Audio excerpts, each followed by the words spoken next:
Hello dear students, आज हम class 10th science का 19 चैप्टर यानी 19वां चैप्टर शुरू कर रहे हैं।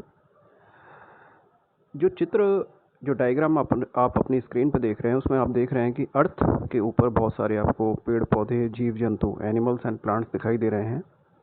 आखिर ये चित्र मैंने आपको क्यों दिखाया है? ये चित्र इसलिए दिखाया गया है कि इस अर्थ पर बहुत सारी पादप जातियाँ और जंतु जातियाँ, प्लांट स्पीशीज़ और एनिमल स्पीशीज़ रहती हैं, सब मिलजुल कर रहती है। और इनका जो सबका समूह है, इन सबका जो समूह है वो समूह ही कहलाता है जैव विविधता या बायोडाइवर्सिटी। अब ये बायोडाइवर्सिटी पृथ्वी के लिए क्यों आवश्यक है, बायोडाइवर्सिटी क्या है और बायोडाइवर्सिटी या जैव विविधता का संरक्षण हमें करना क्यों आवश्यक है, इसकी चर्चा हम इस चैप्टर में करेंगे। ये जो चैप्टर है आपका 5 अंक का है और 5 अंक हम इस चैप्टर में कैसे प्राप्त करें, इसका डिस्कशन, बोर्ड परीक्षा में कैसे इससे प्रश्न पूछे जाएंगे, इन सब का डिस्कशन आज हम करेंगे। तो जैव विविधता एवं इसका संरक्षण, biodiversity and it's conservation, marks weightage 5। तो जैसा कि आप शब्द से देख रहे हैं, जैव विविधता शब्द का अर्थ यहाँ देख रहे हैं आप, जैव प्लस विविधता, जीवों में पाई जाने वाली विभिन्नताएं जैव विविधता कहलाती है। पृथ्वी पर पाए जाने वाले जीवधारियों के मध्य पाई जाने वाली विभिन्नता, इसकी एक साधारण सी परिभाषा यहाँ लिखी हुई है। अब जैव विविधता पृथ्वी पर कैसी होगी, क्योंकि आप जानते हैं कि इस पृथ्वी पर, इस अर्थ पर यूनिसेलुलर यानी एक कोश के जंतु से लेकर, एक कोश के पादप से लेकर बहुकोशिक पादप या जंतु रहते हैं। जैसे उदाहरण दे रखे, अति सूक्ष्म पादप शैवाल, माइक्रोस्कोपिक प्लांट एल्गी से लेकर विशालकाय बरगद का पेड़, रेडवुड जो और भी बड़ा पेड़ होता है, इसके अलावा अति सूक्ष्म जंतु जैसे अमीबा, बैक्टीरिया से लेकर विशालकाय हाथी और व्हेल तक इस पृथ्वी पर पाए जाते हैं। तो इन सब का जो समूह है, इन सब के समूह को हम कहते हैं जैव विविधता। तो परिभाषा आपने पढ़ी। यूएसए, संयुक्त राज्य अमेरिका द्वारा प्रकाशित प्रौद्योगिकी आकलन रिपोर्ट 1987 में भी इसकी एक डेफिनेशन दी है कि जीव जंतुओं के मध्य पाई जाने वाली विभिन्नता, 3 शब्द इसमें महत्वपूर्ण है, विभिन्नता, विषमता और पारिस्थितिक जटिलता ही जैव विविधता कहलाती है। विभिन्नता, अलग अलग होना, विषमता, विषमता का मतलब उसमें असमानताएं होना, उनके करैक्टर्स में असमानताएं होना, और पारिस्थितिक जटिलता, इकोलॉजिकल कॉम्प्लेक्सिटी। पारिस्थितिक पारिस्थितिकी शब्द जो यहाँ दे रखा है कि पारिस्थितिकी का मतलब है कि जीवों का आवास कैसा है, हैबिटेट कैसा है। तो हैबिटेट सारे जंतुओं का अलग अलग होता है, सारे सजीवों का, तो उसके आधार की उसकी जो कॉम्प्लेक्सिटी है, जटिलता है, उसको जैव विविधता कहते हैं। अब एक प्रश्न यहाँ पर आपके लिए तैयार हो गया। यहाँ पर अगला जो टॉपिक है जैव विविधता के स्तर। तो बोर्ड परीक्षा में आपसे प्रश्न पूछा जा सकता है कि जैव विविधता के कौन कौन से 3 प्रमुख स्तर हैं, नाम लिखिए, या उनका एक्सप्लेनेशन आपसे पूछा जा सकता है। तो 3 तरह के स्तर जैव विविधता के, बायोडाइवर्सिटी के होते हैं। प्रजातीय विविधता, स्पीसीज डाइवर्सिटी। स्पीसीज डाइवर्सिटी का अर्थ यहाँ पर ये है कि मान लीजिए कोई ये क्षेत्र विशेष है, इस तरह से ये जो सर्कल मैंने बनाया है क्षेत्र विशेष है। इस क्षेत्र विशेष में जितने भी प्रकार की जातियाँ, जैसे मैं यहाँ इस डॉट्स आपके सामने बना रहा हूँ, जितने भी प्रकार की जातियाँ यहाँ पाई जा रही हैं, इन सभी जातियों की कुल संख्या को स्पीसीज डाइवर्सिटी या प्रजातीय विविधता कहते हैं। दोबारा से समझिए, ये कोई एक क्षेत्र विशेष है और इस क्षेत्र विशेष में विभिन्न प्रकार के पादप और जंतु पाए जाते हैं। तो इनकी जो कुल संख्या है, उनका जो सम टोटल है, उसको हम स्पीसीज डाइवर्सिटी या प्रजातीय विविधता कहेंगे। दूसरी जो है आनुवांशिक विविधता, जेनेटिकल डाइवर्सिटी। जेनेटिकल डाइवर्सिटी थोड़ा सा परिभाषा अलग है, डेफिनेशन अलग है। मान लीजिए एक ही प्रजाति है, एक ही स्पीशीज है, इसके विभिन्न सदस्यों के बीच जो जीन है, जेनेटिक यूनिट है, जीन के कारण पाई जाने वाली विभिन्नता, इसको बोलते हैं आनुवांशिक विविधता। एक ही प्रजाति का मतलब कैसे?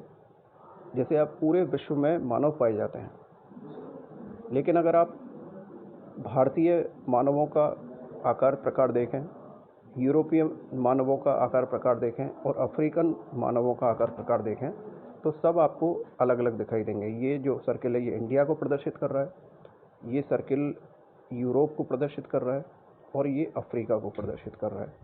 तो हैं तो सभी मानव होमो सेपियंस, सबका नाम ही होमो सेपियंस है, लेकिन फिर भी आप देखिए कि तीनों प्रकार के जो मानव हैं उनमें डिफरेंस पाया जाता है, उनकी स्ट्रक्चर को लेके, उनके कलर को लेके, ये सारे डिफरेंस होते हैं, ये सारे अंतर पाए जाते हैं। तो इस प्रकार की जो विभिन्नता है, एक ही प्रजाति, जैसे मानव प्रजाति एक ही है, एक ही बायोलॉजिकल नेम है होमो सेपियंस, लेकिन तीनों में अलग अलग, तीनों के जो लक्षण हैं, करेक्टर्स हैं, देखने में जो करेक्टर्स हैं वो सब अलग अलग है। तो इसको बोलते हैं प्रजातीय आनुवांशिक विविधता, आनुवांशिक विविधता, जेनेटिकल डाइवर्सिटी।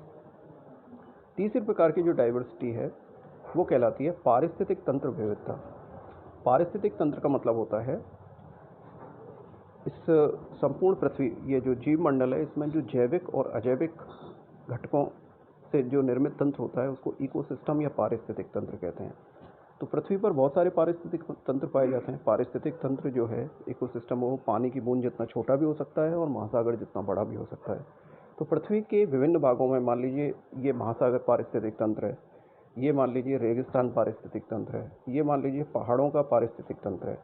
तो ये जो पारिस्थितिक तंत्र हैं, जो भौगोलिक ज्योग्राफिकली भी एक दूसरे से काफ़ी अलग अलग हैं, इन सब में पाए जाने वाले जीवों में जो विभिन्नता होती है उसको हम पारिस्थितिक तंत्र विविधता या इकोसिस्टम डाइवर्सिटी कहते हैं। जैसे ऑस्ट्रेलिया के क्षेत्र में जो जीव जंतु पाए जाएंगे, कंगारू पाए जाएंगे, वहाँ के आकार प्रकार अलग होगा, उसका कंगारू पाया जाएगा, वहाँ मार्सुपियल जंतु पाए जाते हैं। इसी तरह से इंडिया में जो एनिमल्स पाए जाते हैं या अफ्रीका में जो एनिमल्स पाए जाते हैं, तो ज्योग्राफिकली काफ़ी डिफरेंट होते हैं। जैसे रेगिस्तान में पाए जाने वाले पौधे और हिमालय क्षेत्र में पाए जाने वाले पौधे, तो रेगिस्तान एक अलग प्रकार का पारिस्थितिक क्षेत्र है और जो हिमालय है वो अलग प्रकार का पारिस्थितिक क्षेत्र है। या जहाँ पर मैंग्रोव वनस्पति पाई जाती है, मैंग्रोव वेजिटेशन पाई जाती है, समुद्र के किनारे जो दलदली इकाइयों इलाके होते हैं, वो एक प्रकार का अलग पारिस्थितिक तंत्र है। तो आप देख रहे हैं कि इस तरह से पारिस्थितिक तंत्र विविधता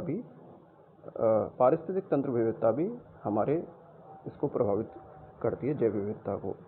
तो अब आप समझ गए होंगे कि तीन प्रकार की जैव विविधता के स्तर, प्रजाति विविधता, आनुवांशिक विविधता और पारिस्थितिक तंत्र विविधता, तीनों का अंतर आपने समझ लिया होगा। और एक 3 नंबर का प्रश्न आपसे पूछा जा सकता है या 1.5 नंबर का प्रश्न आपसे पूछा जा सकता है कि जैव विविधता के विभिन्न स्तर कौन कौन से हैं। आइए बढ़ते हैं आगे।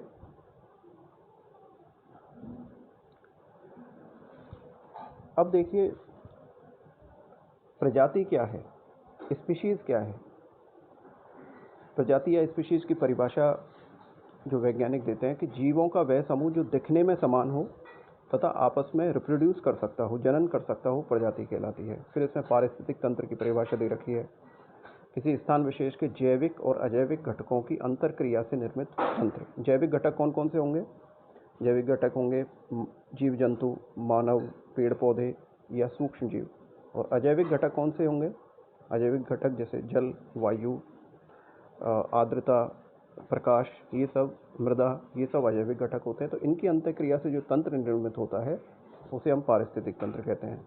बहुत तरह के पारिस्थितिक तंत्र होते हैं, जैसे यहाँ पर उदाहरण दे रखा है, घास के मैदान पारिस्थितिक तंत्र के रूप में, पहाड़, मरुस्थल, समुद्र, नदी घाटी, उष्ण कटिबंधीय वन, ये सब पारिस्थितिक तंत्र के प्रकार हैं। अब अगला जो पॉइंट इसमें डिस्कस किया गया है वो है वैश्विक जैव विविधता। ये क्या है?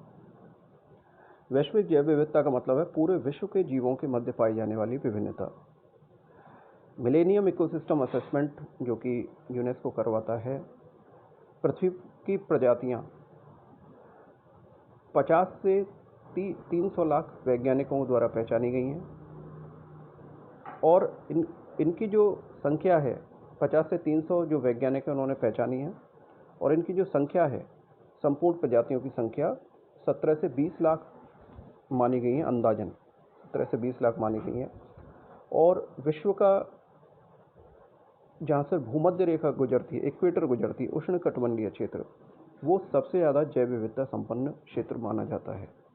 तो एक प्रश्न यहाँ बन सकता है कि विश्व का सबसे ज़्यादा बायोडाइवर्सिटी रिच एरिया कौन सा है जहाँ से भूमध्य रेखा या इक्वेटर निकलती है। आगे देखिए,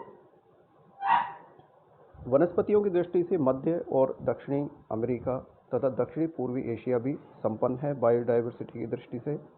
विश्व की 2/3 प्रजातियां, 2/3 वनस्पतियां, कशेरुकी प्राणियों की 30% तथा कीटों की 90% जातियां उक्त क्षेत्रों में मिलती हैं। क्योंकि यहाँ पर बारिश काफ़ी होती है, बारिश काफ़ी होने से वनस्पति काफ़ी होती है, और वनस्पति कवर, जहाँ वेजिटेशन कवर ज़्यादा होता है, वहाँ पर जीव जंतुओं के, पौधों के विकसित होने की, विभिन्न प्रकार की नई जातियों के विकसित होने की काफ़ी संभावना होती है, और पूरे विश्व के लगभग 7% एरिया को ये कवर करता है।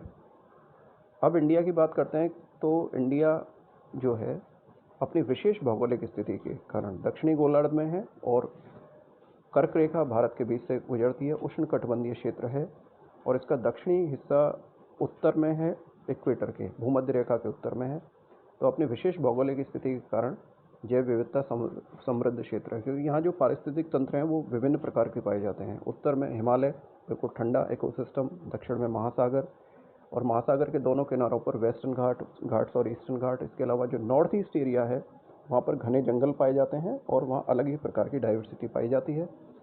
भारत का क्षेत्रफल पूरे विश्व का 2.4% है, और पूरे वर्ल्ड की 7 से 8% जैव विविधता यहाँ पर पाई जाती है। भारत विश्व के 17 वृहद जैव विविधता वाले देशों में शामिल है। मतलब वर्ल्ड में जितने भी कंट्रीज़ हैं जहाँ पर रिच बायोडाइवर्सिटी होती है, उन 17 देशों में भारत शामिल है। और अभी तक जो अनुमान लगाया गया है वहाँ पर उसके अनुसार भारत में पाई जाने वाली 45,968 वनस्पति प्रजातियाँ भारत में पहचानी गई हैं। साथ में 91,364 जंतु प्रजातियों की पहचान यहाँ पर हो चुकी है। तो biodiversity wise India is a very rich country.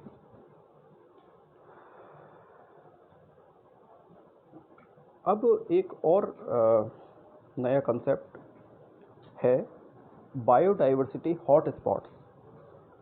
Hotspots क्या हैं, इस तरह का प्रश्न आपसे पूछा जा सकता है। अभी जो आपकी बोर्ड एग्ज़ाम हुई थी उसमें भी एक क्वेश्चन पूछा गया था, वो वेस्टर्न घाट से जो हॉटस्पॉट है उससे पूछा गया था। तो और भी प्रश्न आपसे यह पूछा जा सकता है कि बायोडाइवर्सिटी हॉटस्पॉट्स क्या हैं। बायोडाइवर्सिटी हॉटस्पॉट्स वो स्थान होते हैं जहाँ पर जैव विविधता सबसे ज़्यादा पाई जाती है। जैव विविधता सबसे ज़्यादा पाई जाती है, ये स्थान बायोडाइवर्सिटी हॉटस्पॉट कहलाते हैं।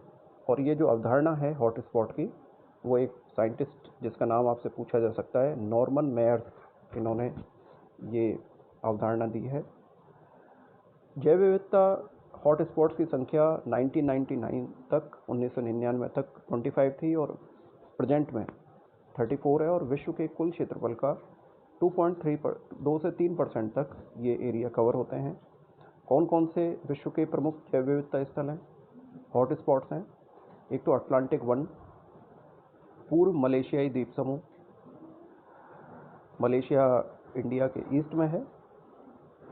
दक्षिणी पश्चिमी चीन के पर्वत, मेडागास्कर द्वीप समूह, मेडागास्कर आइलैंड, मध्य अमेरिका, कोलंबिया चोको एरिया, और मिडिल चिली जो कि दक्षिणी अमेरिका का एक देश है। तो ये प्रमुख जैव विविधता हॉटस्पॉट्स हैं। तो ये आपसे प्रश्न के रूप में पूछा जा सकता है कि किन्हीं 2 जैव विविधता हॉटस्पॉट्स के नाम लिखिए विश्व के, या किन्हीं 3 जैव विविधता हॉटस्पॉट्स के नाम लिखिए। अब हम चर्चा कर लेते हैं भारत के बायोडाइवर्सिटी हॉटस्पॉट्स की। 3 पॉइंट्स के आधार पर यहाँ चर्चा हम करेंगे। विस्तार क्षेत्र, कितने जोग्राफिकल एरिया में वो फैले हुए हैं, एरिया कितना है, और यहाँ कौन कौन से जीव जंतु पाए जाते हैं। तो भारत में 3 हॉटस्पॉट्स हैं। पहला है ईस्टर्न हिमालय बायोडाइवर्सिटी हॉटस्पॉट, जिसको मैं एक चित्र के माध्यम से आपको दिखा देता हूँ।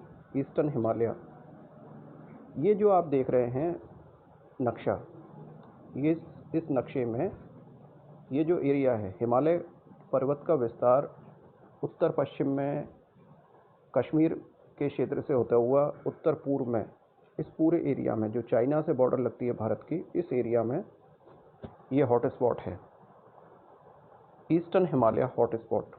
यहाँ पर घने जंगल भी हैं और बर्फ़ के पर्वत भी हैं।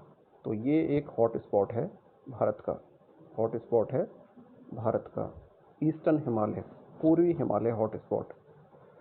तो ये आपको समझ में आया होगा। आइए देखते हैं कि यहाँ कौन से एरिया में फैला हुआ है। तो आप देख रहे हैं कि असम, अरुणाचल प्रदेश, सिक्किम और पश्चिम बंगाल, ये जो 4 स्टेट हैं इस एरिया में पाए जाते हैं और लगभग 7,50,000 स्क्वायर किलोमीटर में ये फैला हुआ है और पूरा हिमालयी क्षेत्र घने जंगलों का क्षेत्र है। और यहाँ कौन कौन से जो प्रमुख जंतु पाए जाते हैं ये आपसे पूछे जा सकते हैं। लंगूर, हुलॉक गिब्बन, उड़न गिलहरी, फ्लाइंग स्क्वेरल, हिम तेंदुआ और गैंजेटिक डॉल्फिन, गंगे डॉल्फिन और टैकिन, ये प्रमुख जीव जंतु पाए जाते हैं। तो यहाँ एक प्रश्न तो यहाँ ये बन सकता है कि पूर्वी हिमालय हॉटस्पॉट का विस्तार भारत के किन राज्यों में है और कौन कौन से जंतु यहाँ पर पाए जाते हैं। दूसरा जो हॉटस्पॉट है वो है वेस्टर्न घाट हॉटस्पॉट।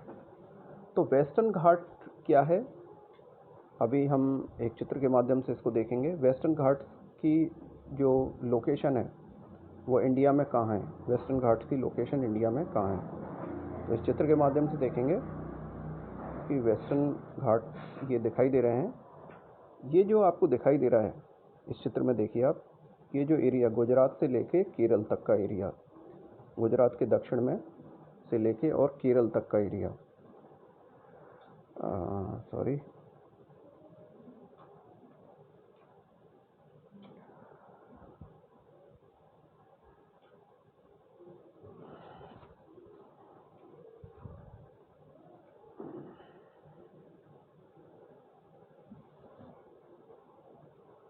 गुजरात के दक्षिण से और केरल तक का एरिया यहाँ जो आपको दिखाई दे रहा है, ये इसको वेस्टर्न घाट कहते हैं। वेस्टर्न घाट भी बायोडाइवर्सिटी वाइज काफ़ी रिच एरिया है और यहाँ पर पहाड़ भी पाए जाते हैं और घने जंगल भी पाए जाते हैं। तो इस तरह से अगर हम भारत के दक्षिणी भाग को ड्रॉ करें तो ये कोंकण और मालाबार का जो एरिया है, गुजरात के दक्षिण में महाराष्ट्र, कर्नाटका, केरल तक, कोंकण और मालाबार का जो एरिया है, जो कोस्टल रीजन है, वो सब इसके अंतर्गत आता है। अब यहाँ पर कौन कौन से जीव जंतु पाए जाते हैं। एक तो ये केरल मेन है इसका और 1,60,000 स्क्वायर किलोमीटर एरिया में फैला हुआ है। और यहाँ पर एशियन हाथी, मैकैक बंदर। तो ये मैकैक वाला जो प्रश्न है अभी आपके 2020 की बोर्ड परीक्षा में पूछा गया है, मैकैक कहाँ पाया जाता है। और यहाँ पर मैकैक बंदर और नीलगिरी तहर ये प्रमुख जंतु पाए जाते हैं। इसके अलावा जो तीसरा जो है वो भारत का म्यांमार से जो लगा हुआ एरिया है जिसको हम इंडो बर्मा हॉटस्पॉट कहते हैं। और इस इंडो बर्मा हॉटस्पॉट में कौन कौन से देश सम्मिलित हैं, भारत से जुड़े हुए बहुत सारे देश सम्मिलित हैं। मलेशिया, म्यांमार, भारत, चीन, कंबोडिया, वियतनाम और थाईलैंड, ये इतने सारे देश भारत के जो पड़ोसी देश हैं, China, Cambodia, Vietnam, Thailand, Malaysia, और 23,73,000 स्क्वायर किलोमीटर में ये फैला हुआ है। तो विद्यार्थियों, आज की कक्षा में हमने चैप्टर 19 जो 5 नंबर का है उसका अध्ययन करना प्रारंभ किया। अभी मैं आपको जो इजी चैप्टर्स हैं जिनमें आपको ज़्यादा मेहनत नहीं करनी पड़ेगी वो सब आपको बता रहा हूँ। बाद में जो फिजिक्स और केमिस्ट्री के चैप्टर हैं उनको भी मैं आपको डिस्कस करूँगा, क्योंकि अभी हमने पढ़ना शुरू किया है तो जो इजी चैप्टर हैं उनको हम पहले पढ़ना शुरू कर देते हैं। ये चैप्टर 2 या 3 भागों में मैं आपको बताऊँगा। तो अगर आपको ये इस तरह से पढ़ना अच्छा लग रहा है तो ये जो चैनल है करियर वाणी, इसको आप सब्सक्राइब कर लीजिए, जिससे कि और सब्सक्राइब करें इसको, और जिससे कि आराम से जब आप अगर पढ़ने बैठेंगे और जैसे ही मैं कोई वीडियो अपलोड यहाँ से करूँगा तो वो आपके पास उसका अलार्म पहुँच जाएगा। जो बेल आइकन है उसको भी दबा दें। तो विद्यार्थियों, बिल्कुल परेशान ना हो, अगर स्कूल आपके खुले हुए नहीं हैं तो हम लोग हैं आपको पढ़ाने के लिए। तो ये जो क्लास है ये लगातार चलती रहेगी और अपना अध्ययन आप लगातार जारी रखें। कोई प्रश्न हो तो इस वीडियो के नीचे जो कमेंट बॉक्स है उसमें आप प्रश्न लिख सकते हैं, मैं आपको जवाब दे दूँगा। तो आज की कक्षा यहीं समाप्त होती है।